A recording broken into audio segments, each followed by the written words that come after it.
What's going on, guys? Welcome back to the channel. Today I'm going to do something a little bit different. I'm going to do a catch and cook with wild turkey meat. I want to do that in the last one and just kind of forgot about it. The good thing is I have ordered some new hot sauce to come in, and it has arrived, so we're going to use it to make a buffalo sauce. And I'm also going to show y'all how to cut up a turkey breast to make it as tender as you can possibly make it. I was a meat market manager for 20 years, so I am a professional, and I will show y'all the best way to do this to make it absolutely delicious. It's actually been about 4 weeks since I've been able to make another turkey video. I've been trying to do it just about every single, I don't know, every week, 2 times, 3 times a week.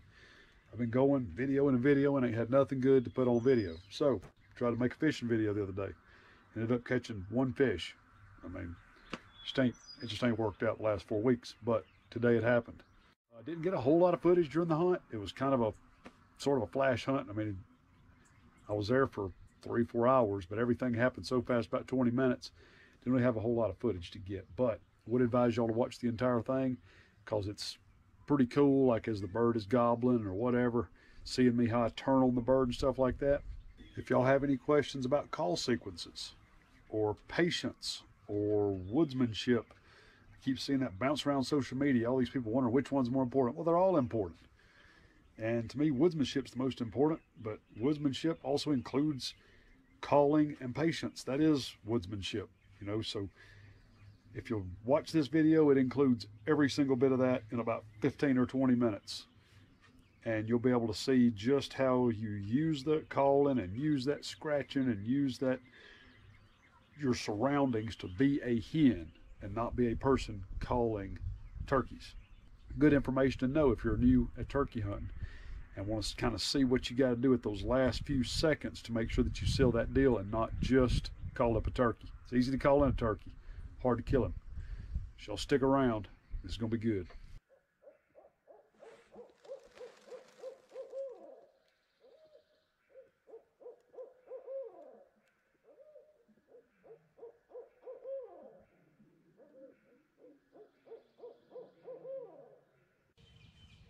Morning. It's April the 22nd. It's about 6:15 in the morning. And I got here about 5. Come here and try to roost a bird. I haven't heard anything this morning. So it's kind of strange. It's a beautiful morning. I've heard birds just about every day I've been. But today, for whatever reason, they got their mouth shut. So I just come in here on the edge of a little oak flat, right on the side of a hill. That's where the bird's been doing some scratching. So I figured I'd just come in here and get set up and just try to be a hen for a little while. Maybe he'll come up here and try to check us out.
Number 3, baby. Number 3. Whew, he made me work for it. My gosh. Whew. I'm glad I got a new heart valve, because that sucker is pumping, son. Whew. Y'all, I had just gotten up and I walked about 100 yards down the road. Bird gobbled early this morning. And I was like, man, I got to go try to find that bird. So I got up and I didn't make it 100 yards down the road. And this son of a gun gobbled, and he was 75 yards from where I was sitting to begin with. So I turned around, took off running back up the road. By the time I got to where I had gone in the woods, I just left everything laying on the ground. I just went with what I had on. And by the time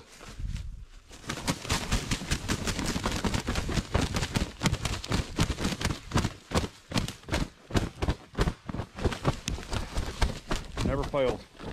The second you set them down. But no, by the time I got back to where I was sitting in the woods, that son of a gun was right on top of me. He gobbled at 40 yards right off the side of the hill. So I just had to jump back behind a tree and hid. And I scratched a little bit and he gobbled. Lord, here he come. I tell you what, I'm glad I got this little old 20 gauge, because having to turn around to my right and shoot like that would be hard to do with that full-size gun. Oh guys, I am so blessed.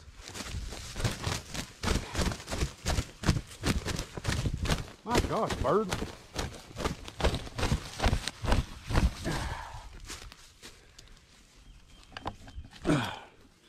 He ain't wanting to die.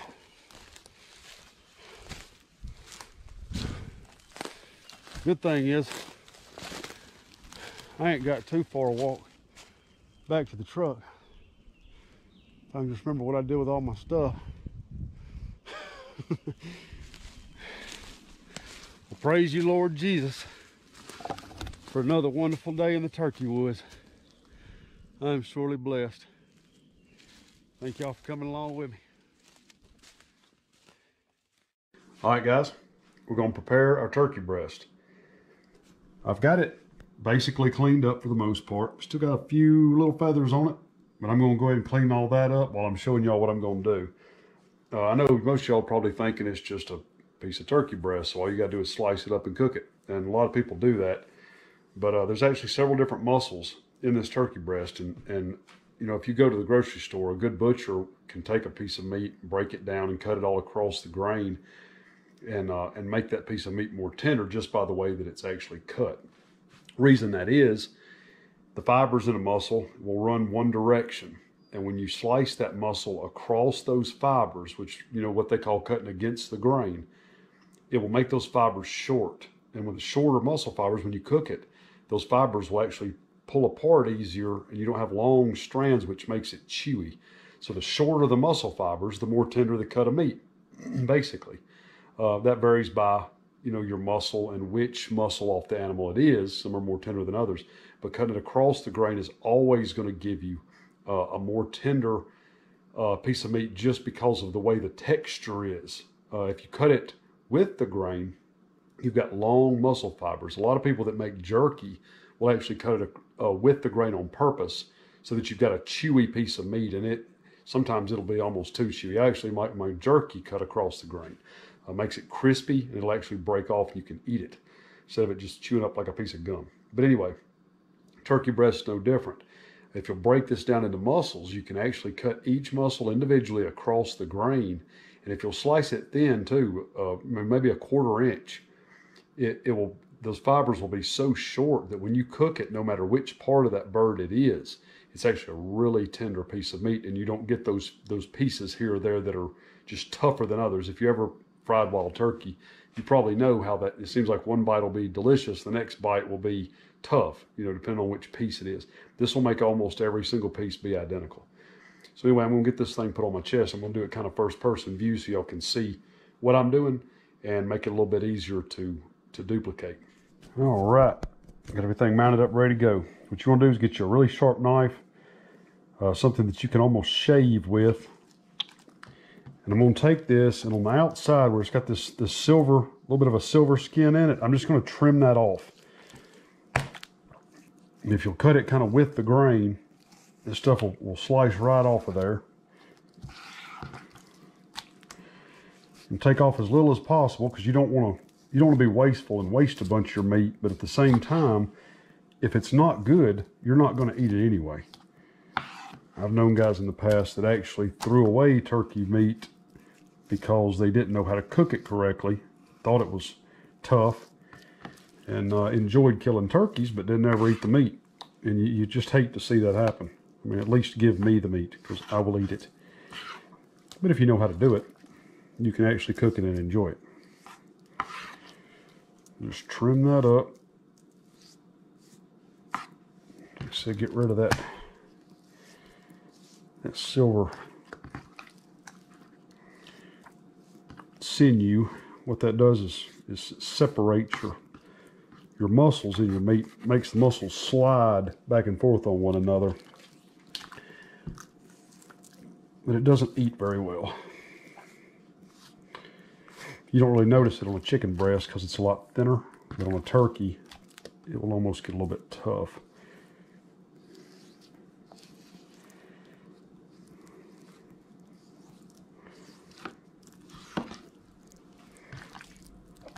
Okay, so I can see this is the top side of the breast, or the outer side of the bird.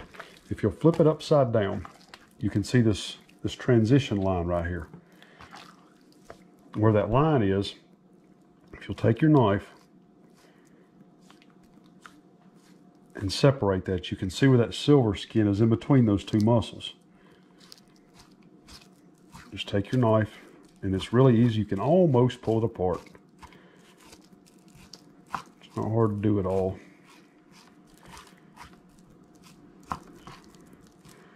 Just use your knife, separate that from the other one. And y'all, this is not actually the turkey tender. There's also a tender that sits underneath the breast. When you're skinning your bird out, you'll see where that breastplate comes down and makes that T.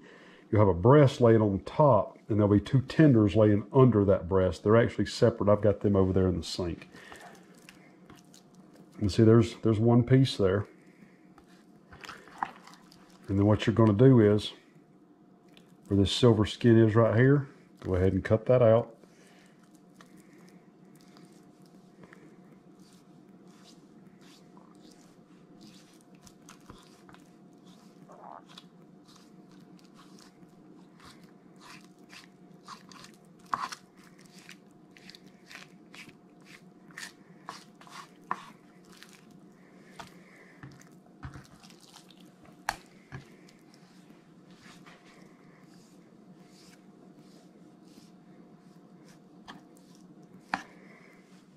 All right, now right here on the top, you see that line right there, that white line, that's more of that sinew separating two of those muscles. And if you'll follow that line down and just separate those muscles, cut that piece out right there.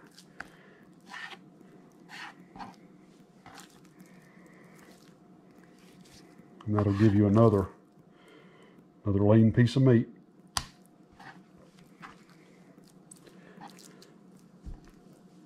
And of course, you're going to go in and remove your little line of sinew there that was in between there.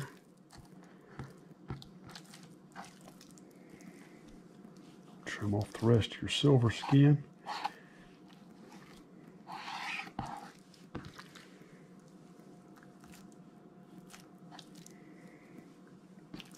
And then you've got another lean piece of meat. All right, we got your three pieces right here. And you can see in this one, you've got grain running diagonally this way. See how that grain runs? Well, every time you cut it, you want to make a cut straight across that grain this way. just like that. You can see on this piece, grain runs straight up and down this way. So you want to cut crossways across that grain. What you're going to end up with is little shorter pieces with this one than you would with this one. So what we're going to do is we're going to cut this in half. That way all of our pieces will be about the same length, which will make your cooking time very similar. It's a little bit easier.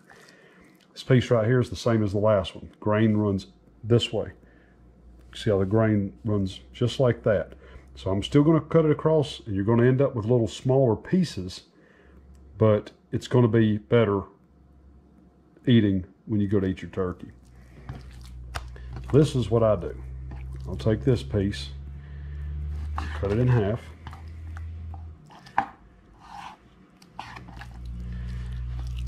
You can see with this grain runs just like this. So I'm going to start slicing across that grain. And I don't like to go thicker than 1/4 inch. All right, let's find our grain again. See, the grain is running diagonal just like that. So we're just going to keep cutting right across that grain.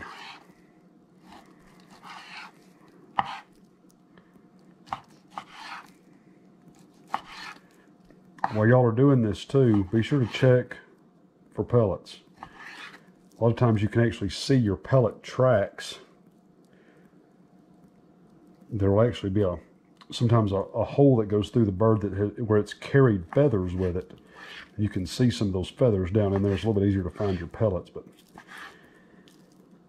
luckily, I think all of mine got in the head on this one. It doesn't look like I've got any in the body. Okay, so on this one, grain runs this way. So we're going to slice it right across that grain that direction. Y'all can see on the inside of that meat how there's no sinew, there's no silver skin or petitions on the inside of that. It's just going to make it so much more tender. It's similar to gristle. Like in a steak, when you get a steak that's got a piece of gristle running through it, you're enjoying a good steak, and then all of a sudden you get to that one piece that just about ruins the whole meal for you.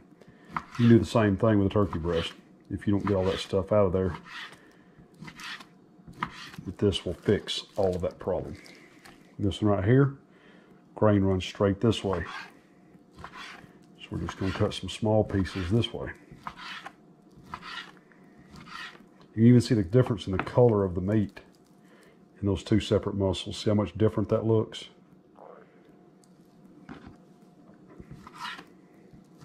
But I'm telling y'all, this makes a huge difference. Y'all gonna thank me later. I'm telling you. All right. And that's all there is to that. Now we're gonna get us some flour out, get ready to do some cooking. All right, guys, what we're gonna use, a little bit of olive oil.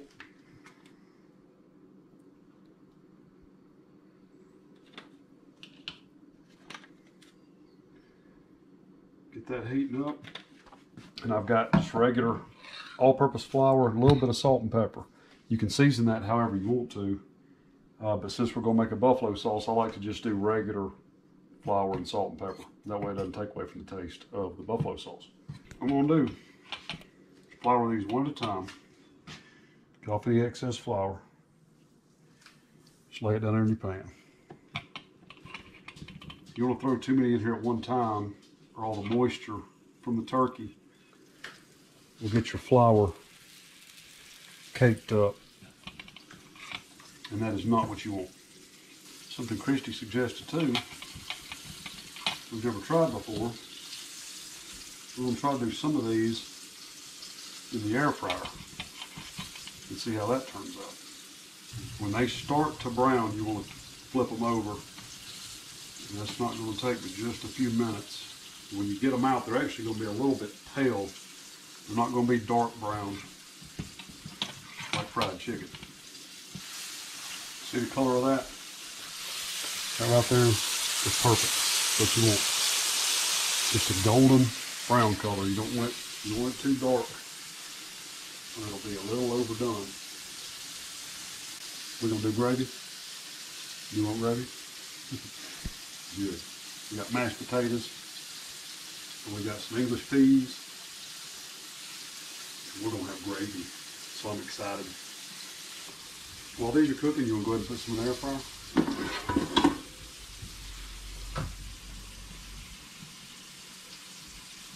Just flour them, lay them in there. Yeah, but you'll want to spray them with a little bit of Pam spray, cooking spray. Just on top. Yeah.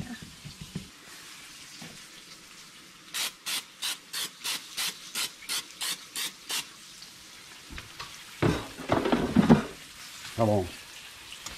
Hit the air fry button, and then I don't know, about 10 minutes maybe. And then we'll just check it.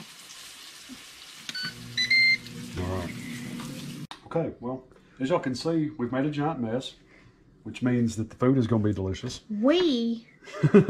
Okay, as we can see, I have made a giant mess. All right, we're going to take just a little bit of what grease is left in the pan and all that yummy the delicious goodness. drippings from all the fried turkey. We're going to add a 1/4 cup of all-purpose flour, and you're going to cook that in a minute. No, it's self-rising. This is self-rising? Oh, I'm sorry. Self-rising. 1/4 cup of self-rising flour, and you whisk this in. Actually, brown this just a little bit. Yeah. Let it soak in all that grease. Yeah. Just let it cook for a minute. Yeah, there you go. Just like that. Is that long enough? Cook it a little bit longer. Guys, I ain't even gonna try to make gravy. I know how to make gravy. My wife makes good gravy. She got it down to an art.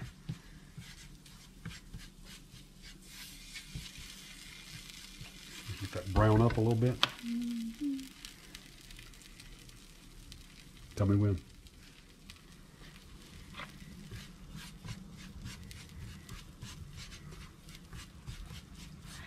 Okay, start adding the milk in a little bit at a time and whisk. Right, 2 cups of milk.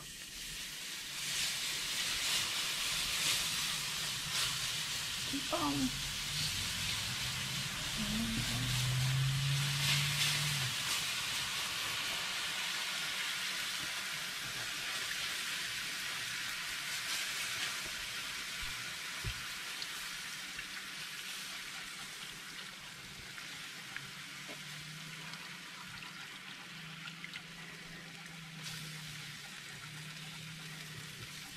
Alright, just pour it all in.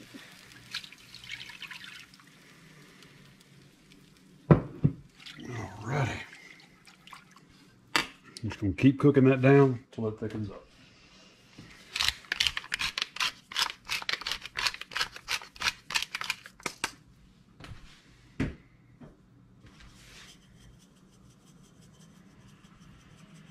That's good.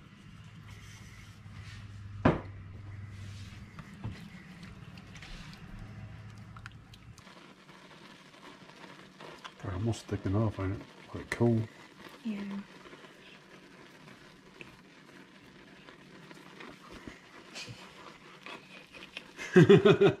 He had to clear the flour to see what it was on. Yeah, I had to see what setting the knob was on there.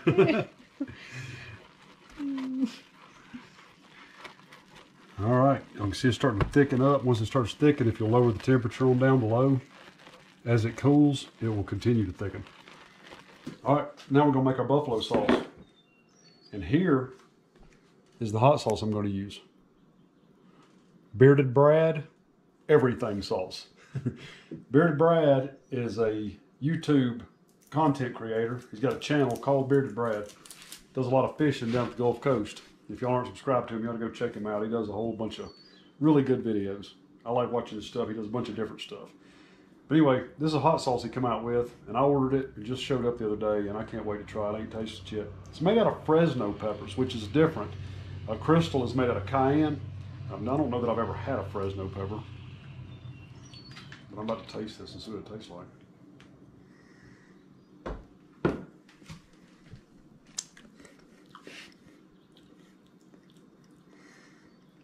That is good. It's hot. It says it's 3 out of 5 on a heat scale, but it's hot. It's a lot hotter than, say, Crystal or Louisiana hot sauce, but it's got a really good taste to it. I like that. It almost tastes like it's got a little sweet to it, almost like a yellow or red bell pepper. To make this, all you gotta have is butter and hot sauce, whatever hot sauce you like. Like I said, I'm gonna use this bearded bread, but you can use Crystal. Crystal is very common. All you do is melt this until it's just creamy. You don't want to melt it till it's complete liquid. And then all you're gonna do is add in enough hot sauce to taste. Alrighty. Once you get your butter creamed out, just add however much hot sauce you're gonna want. A little bit of time to stir it in. The way I kind of tell is when it starts to actually turn red, once it loses its yellow color, it's usually just about perfect. It's a little red. I mean yellow.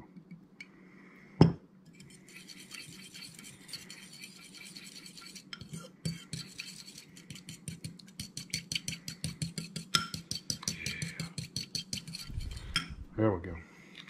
That ought to be perfect. All right. Get some taters, some peas. And you'll see we got all of our turkey ready to go. This is out of the air fryer. So let's grab a few of these. Interested to see how that tastes. Texture is perfect. Seems really good, but it's not going to have the flavor that good old fried grease tastes like. We'll get a few of those. All right, now for the best part. I'm going to use this. Our delicious gravy. I'm going to put that all in our potatoes. Now, to see how we did and to see how this bearded bread sauce tastes as a buffalo sauce. First, what do you think? Air fryer? Air fryer turkey first.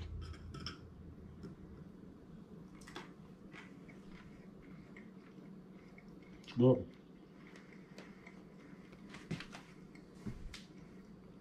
It doesn't have that flavor that it does like fried.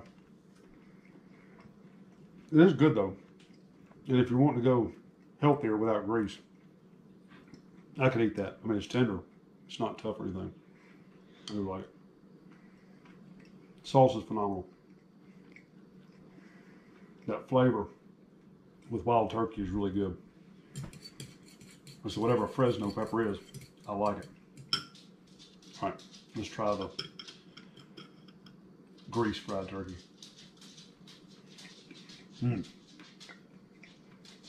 That's perfect. Definitely my favorite. That is really good. All right, anyway, we're just gonna wrap this up because now we're gonna sit down and gorge ourselves before this gets cold. Calvin, you looking for crumbs? Well, anyway, guys, thank y'all for watching the video. Please give me a subscription if you hadn't already. We'll see y'all next time.